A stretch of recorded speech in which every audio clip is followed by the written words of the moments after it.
Hi everyone and welcome to The Networks. I'm Gareth Spence. Take a look at any financial newspaper or the telecom press right now and you'll see that mergers and acquisitions are a major topic. In the UK, Vodafone and Three's merger is just one example that's driving a lot of conversations. Aside from all the financial and regulatory implications involved in these activities, there's another important consideration, and that's infrastructure consolidation. How do these companies bring their networks, especially their central offices, together? At this year's Connected Britain, Adtran Stefano Fogli was on the keynote stage talking about this very topic. In today's episode, we're going to join Stefano live on stage, and if you want to follow his presentation, I've included a link in the show notes. Here we go.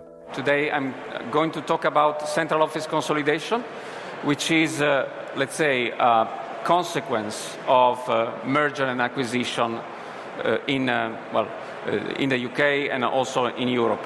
So I'm going to say just a few words about M&A, because of course as a vendor and not as an operator I cannot talk about strategy or financials.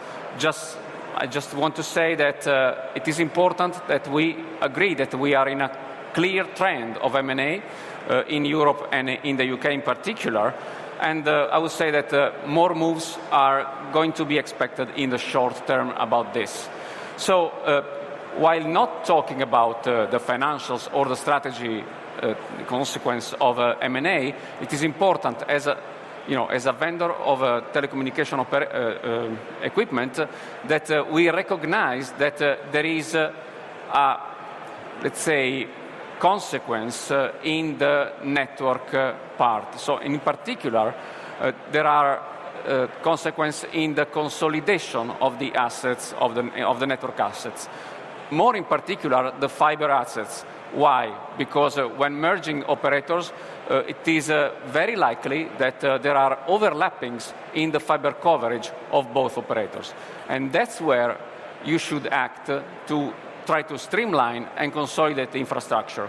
Why do you do that? Because you want to generate value, which means to release real estate assets that can be sold on the market, generating value.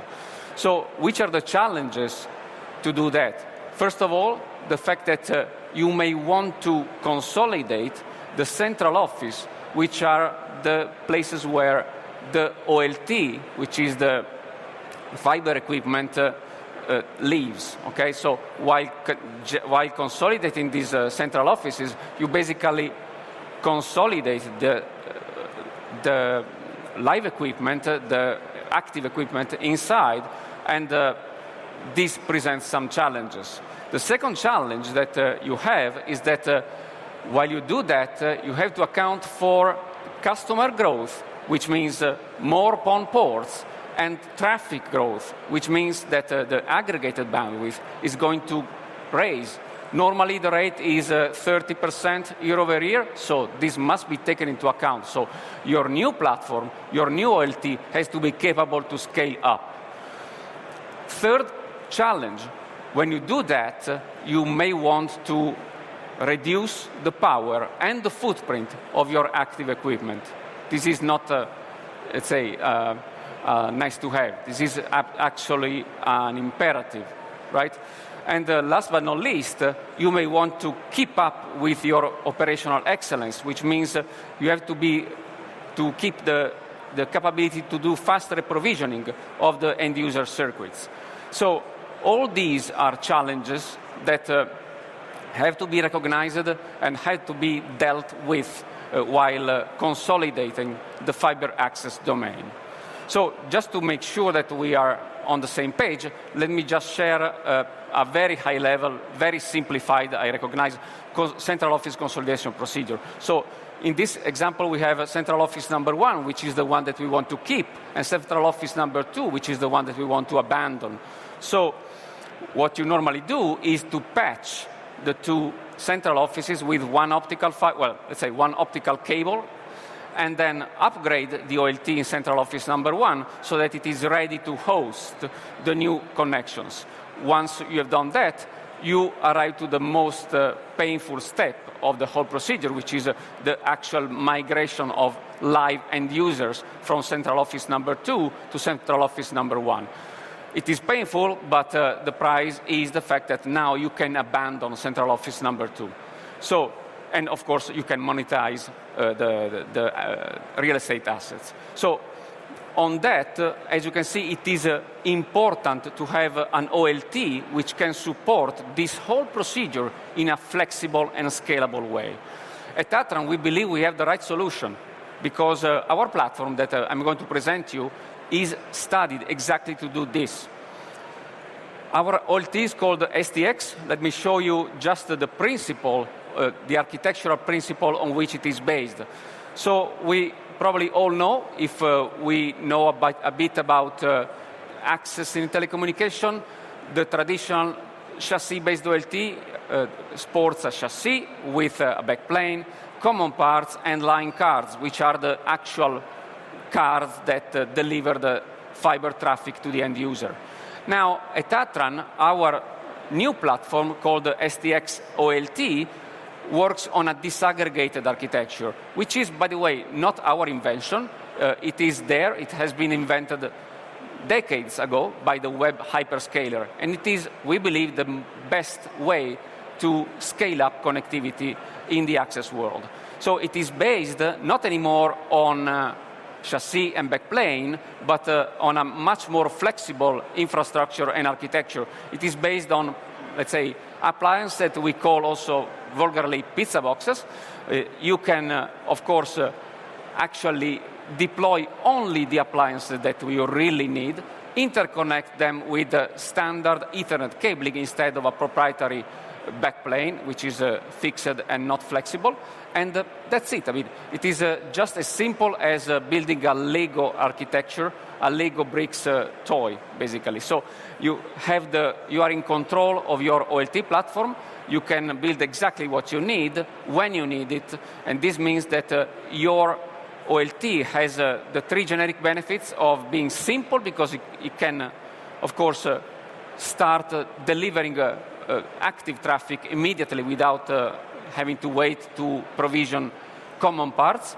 It is flexible because it can be rearranged in a multitude of different topologies, and it is very efficient because, like I said before, it just uses what you really need. So these are, anyway, generic benefits. So let's see how they do play in the scenario of central office consolidation.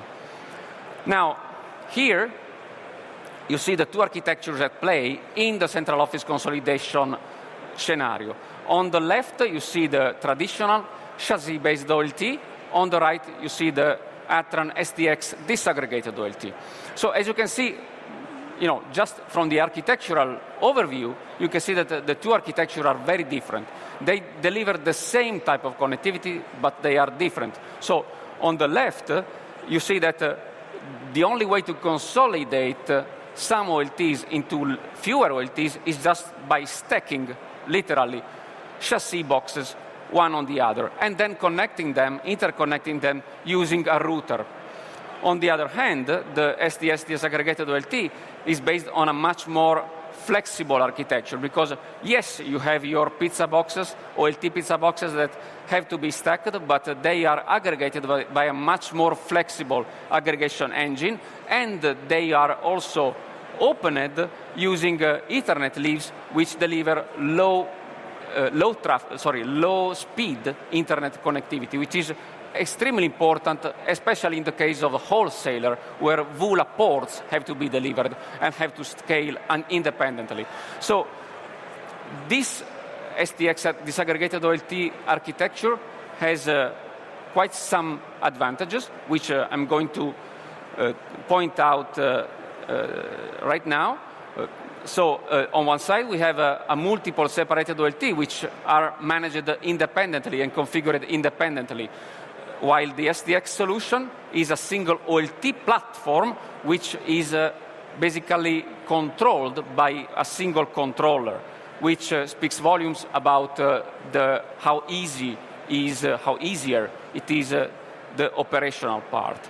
Second point, on the chassis-based OLT, there are multiple links to the router, which is not optimized, while on the STX disaggregated OLT, you have just one link, one pipe, to the router, which is also protected, but it is one, not multiple. So the bandwidth management is much easier. Then, of course, I mentioned before the VULA ports. Within M&A, it is very important to be able to forecast the growth of VULA ports for wholesaling. So in the case of a traditional architecture, these ports are delivered by a router, which is possibly the most expensive device to put in the network. So you do really want to put scaling ports on that device.